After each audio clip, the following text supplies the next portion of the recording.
¿Qué tal? ¿Cómo estás?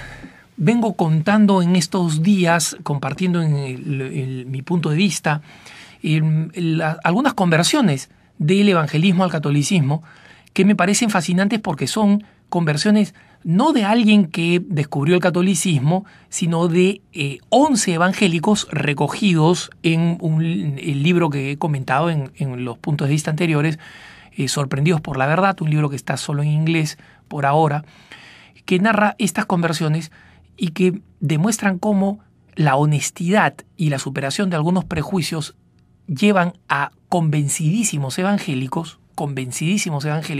a terminar en la Iglesia Católica con total gozo y alegría, ¿no? Uno de los casos más elocuentes para mí es el de Marcus Grodi, que también cuenta su historia.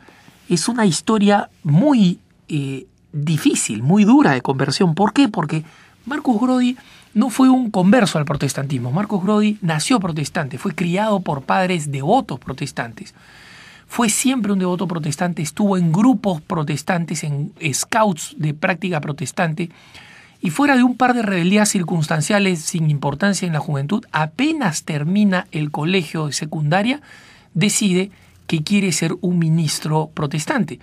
Y mientras estudia física molecular, ¿no? Un tipo muy preparado, también estudia para ser ministro al mismo tiempo y termina siendo ministro presbiteriano después de estudiar en el seminario, entre comillas, presbiteriano, como sea que se llame, no escuela bíblica o lo que fuera, más prestigioso que tienen los presbiterianos, donde iban las mentes presbiterianas más brillantes, donde estaban los mejores profesores, etcétera, ¿no?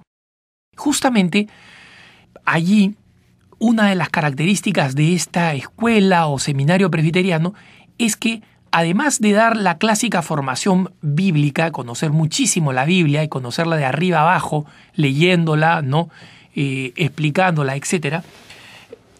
Una de las grandes notas de este seminario es que se daba una fortísima formación anticatólica, es decir, se acentuaba mucho que la formación no fuera solamente una formación bíblica, sino que se explicaran todas las aberraciones de los católicos, todas las cosas extrañas que habían agregado a lo largo de la historia y la razón por la cual Lutero y Calvino se habían rebelado y habían decidido volver al cristianismo original, primitivo de los primeros tiempos que habían practicado los primeros cristianos y que la Iglesia había ido traicionando, la Iglesia Católica había ido traicionando a lo largo de la historia.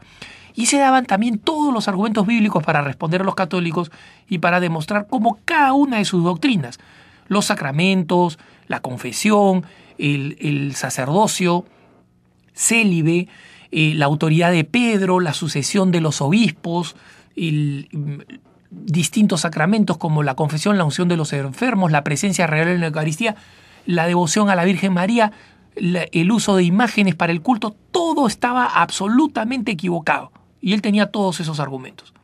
Entonces, él comienza a ser un ministro protestante y dice, bueno, yo creí que mi alegría iba a llegar cuando finalmente, después de haber sido asistente unos cuantos años, me dieron mi propio templo.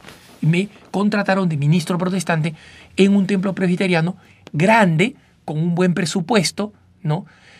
Porque primero había estado en uno más chiquito, lo llevaron a un templo, a una comunidad mucho más grande, con muchas familias, además relativamente acomodadas. Todo lo que quería, lo tenía. Quería comenzar un grupo juvenil, necesitaba financiar un ministro encargado del apostolado juvenil presbiteriano, quería instrumentos musicales para los jóvenes, etc. Todo lo tenía y estaba muy contento. Pero él cuenta que de pronto, en su gran muralla de seguridad evangélica, surge una brecha, que es la brecha de ¿cómo sé yo que enseño la verdad? ¿Por qué? Porque mis colegas, pastores presbiterianos, pastores evangélicos, enseñan cosas distintas a las que yo enseño y en una reunión yo les dije, oye, pero ¿sabes qué? Deberíamos estar enseñando lo mismo porque somos presbiterianos y tú enseñas una cosa y yo enseño otra y él enseña otra cada vez que tenemos un culto. Y él dice, le contestaron sus amigos, sí, pues, pero así es la cosa, pues, o sea, cada uno recibe el Espíritu y el Espíritu le inspira a interpretar la Escritura como él quiere. Entonces, él se quedó profundamente incómodo al escuchar esto, al escuchar que cada uno hacía su propia interpretación y no le molestaba tener su propia interpretación. Y él decía, si un presbiteriano venía a mi templo, iba a escuchar una cosa, y si se iba a un templo que estaba a 7 kilómetros o a 5 kilómetros del mío, iba a escuchar completamente otra, ¿no? Y entonces eso le angustiaba mucho.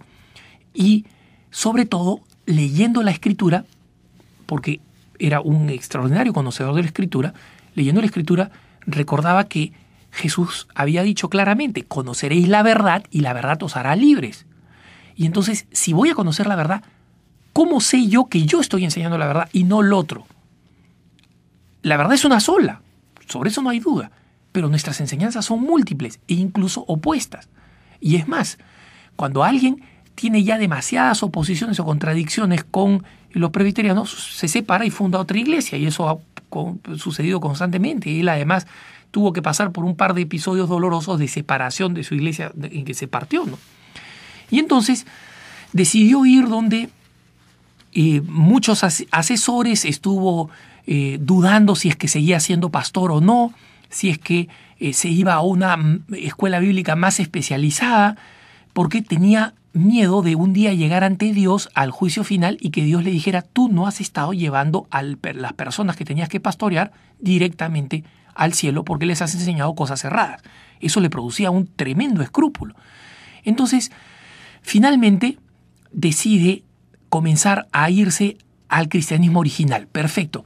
Si a mí me dicen que nosotros hemos vuelto al cristianismo original, que los evangélicos somos el cristianismo original, entonces voy a ir al cristianismo original. Y decidió comprarse libros de los primeros padres de la iglesia. Para comenzar, en las librerías protestantes fue dificilísimo encontrar estos libros, pero finalmente los encontró. Tenía tantos anticuerpos anticatólicos que por supuesto no se le ocurrió ir a una librería católica donde abundan los libros sobre los padres de la iglesia. Finalmente encontró una colección protestante buena y cuando comenzó a leerlo se le heló la sangre. Él hace un largo relato de cómo fue comprobando una a una que las doctrinas católicas estaban desde el origen. Pero vio cómo los primeros discípulos de los primeros apóstoles ya enseñaban las cosas que enseña la Iglesia Católica, que hay que confesarse antes de participar en la fracción del pan, que Jesús está realmente presente en la Eucaristía, que cuando hay una discrepancia se tienen que resolver yendo a donde el obispo, y si es que la discrepancia continúa, la autoridad la tiene el obispo de Roma, el Papa. Absolutamente toda la doctrina de la confesión, etcétera, etcétera, salvo un par que no estaban muy claras, las imágenes y la devoción mariana, estaban todas allí. Entonces él decía, definitivamente, número uno, yo no puedo seguir siendo protestante. Y número dos, jamás me voy a hacer católico porque está demostrado pues, que la iglesia es una iglesia que se ha apartado de la verdad, que le rinde idolatría a María, que cree en las imágenes. Y entonces decide ir donde un famoso líder evangélico anticatólico y presentarle todos los argumentos históricos de los padres de la iglesia. Y se da cuenta que los argumentos bíblicos de sola escritura que tenía este gran gurú protestante anticatólico se quedaban cortas. Y él dice que terminó comprobando lo que le decía efectivamente el cardenal Newman, el famoso converso del anglicanismo de finales del siglo XIX. El cardenal Newman decía, el protestantismo se acaba si es que se conoce la historia. Y en el momento en que uno se desconecta de la historia, ahí es cuando comienza a ser protestante. Esta realidad, a través de un proceso, sobre todo del shock que le produjo que un compañero suyo de seminario presbiteriano, el famoso Scott Hahn, el gran apologista católico, ver que había sido uno de los más grandes líderes anticatólicos y que ahora era un converso católico que predicaba en una iglesia católica, lo conmovió hasta los huesos, al punto que fue a escucharlo para saber si era el mismo Scott Hahn que él había conocido. Se sorprendió que fuera. Scott Hahn lo trató con una gran caridad, le regaló una serie de cassettes donde él, como ex presbiteriano, respondía a todas las dudas que podían tener los presbiterianos, y finalmente encontró que era irresistible ingresar a la Iglesia Católica.